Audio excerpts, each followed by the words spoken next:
Assalamualaikum warahmatullahi wabarakatuh. Perkenalkan, kami dari kelompok 4. Pada kesempatan kali ini, kami akan membahas materi mengenai interferensi dan integrasi bahasa Makassar dengan bahasa Indonesia di kalangan masyarakat Kepulauan Barang, Lampu, Makassar. Pada kelompok ini beranggotakan Nadia Masfifa, Nova Zaki Yunas, Muhammad Fadlan Nazari, Iqbal Ahmad, dan Lutfi Rizi Damara, yang saat ini berhalangan hadir dikarenakan sedang sakit. Interferensi dianggap sebagai gejala tutur yang terjadi hanya pada dari bahasa dan peristiwanya dianggap sebagai penyimpangan. Sedangkan integrasi cenderung sebagai gejala bahasa, dapat terjadi pada setiap anggota masyarakat dan peristiwanya. Baiklah, untuk pembacaan materi pertama yang akan disampaikan oleh Nadia. Kepada Nadia dipersilakan. Terima kasih moderator. Yang pertama ada interferensi.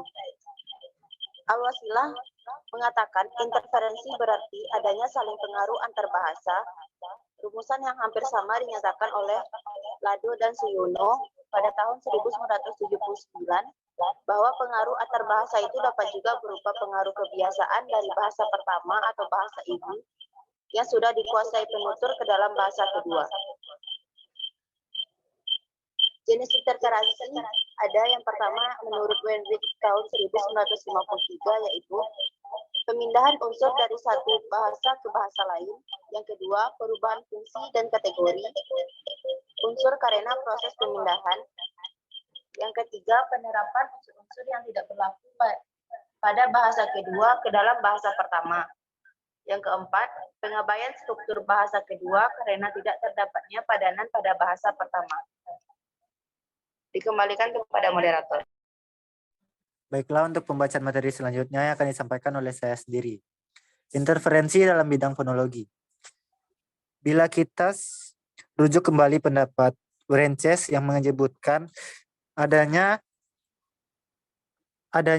interferensi dalam bidang bunyi. Ternyata dalam interferensi bahasa Minangkabau terdapat bahasa Indonesia ditemukannya interferensi dalam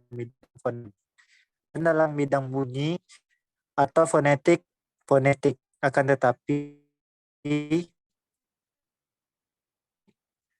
tampaknya interferensi dalam bidang fonetik terbatas pada beberapa orang saja dan tidak bersifat umum. Misalnya beberapa orang berasal dari beberapa daerah Payakumbuh dan Solo memindahkan bunyi D dan T ke dalam percakapan bahasa Indonesia.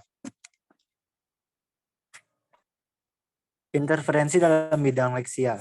Interferensi dalam bidang leksial terjadi apabila seorang dari bahasawan dalam peristiwa tutur memasukkan leksial bahasa pertama ke dalam bahasa kedua atau sebaliknya. Interferensi dalam bidang gramatikal. Interferensi dalam bidang gramatikal terjadi apabila dari bahasawan mengidentifikasi morfem kelas morfem atau hubungan ketatabahasan pada sistem bahasa pertama dan menggunakannya dalam tuturan bahasa kedua. Demikian sebaliknya, sesuai dengan pendapat Wrenches 1953 bahwa gejala interferensi itu beberapa fonik, gramatikal, morfologi dan sintaksis, dan leksikal.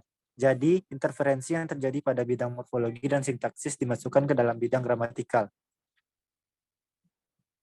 Selanjutnya, pembacaan materi yang akan disampaikan oleh Nova Zaki Yunas. Kepada Nova, dipersilakan. Terima kasih kepada moderator. Selanjutnya, integrasi. Integrasi adalah unsur-unsur bahasa lain yang digunakan dalam bahasa tertentu dan dianggap sudah menjadi warga bahasa tersebut. Menurut Mackey dalam Cair dan Agustina, tahun 1995 nomor 168. Selanjutnya, resume artikel. Yang pertama, interferensi. Interferensi fonologis, morfologis, sintaksis, dan leksikal. A. Interferensi fonologis. Interferensi fonologis antara bahasa Makassar dan bahasa Indonesia dimungkinkan apabila terjadi pengacauan bunyi sejenis, seperti pada bunyi N dan M, diubah menjadi bunyi N. Contohnya, kau perhatikan Ji tadi PR yang dikasih sama ibu. Kalian dari mana? Jadi kata N dijadikan eng. Yang kedua, interferensi morfologis. Interferensi morfologis bahasa Indonesia dengan Makassar dapat dilihat dari penggunaan klitik oleh masyarakat ketika berkomunikasi. Contohnya prolitik tak atau ta. Pergi dulu beli nasi kuning, 2 ta, 1 ta baru kita makan. Enklitik Ji. Bagaimana kabarmu? Baik Ji. Yang ketiga, enklitik Mi. Contohnya, sudah Mina kerja tugas sekolahnya Humaira? Yang keempat, enklitik Pi. Contohnya, kasih habis dulu itu makananmu. Habis Pi baru kubelikan lagi. Yang kelima, enklitik Ki dan Ko. Contohnya, ku cari Ko tadi rumahmu. Di mana Ki itu beli daster? Bagus kulihat. Baiklah, untuk pembacaan materi selanjutnya akan disampaikan oleh Fadlan. Kepada Fadlan dipersilakan. Terima kasih moderator. Selanjutnya yaitu interferensi sintaksis. Penyusupan struktur bahasa sumber ke bahasa penerima. Contohnya, bukan begitunya, modalnya saja tidak dapat, Bu. Bagian mananya dari masjid itu rumahnya Iin? D. Interferensi leksikal. Masukkan leksikal bahasa pertama ke dalam leksikal bahasa kedua. Pentransferan morfem. Contohnya, di mana Anjo bagus liburan? A. Integrasi. Ditemukan 4 bentuk integrasi di antaranya. Integrasi audial, integrasi visual, integrasi penerjemahan langsung, dan integrasi penerjemahan konsep. A. Integrasi audial. Contohnya, bala, bala, gak, gagah, naik, lima, lima. B. Integrasi visual. Integrasi visual bahasa Makassar penulisannya berbeda atau terdapat penambahan, namun memiliki arti yang sama dengan bahasa Indonesia. Contohnya, angin berarti angin, goso artinya gosok, kampong artinya kampung. C. Integrasi penerjemahan langsung. Jembatang berarti dermaga atau pelabuhan. Mae anajoma berarti pergi kerja. Bala lampo berarti rumah besar. D. Integrasi penerjemahan konsep.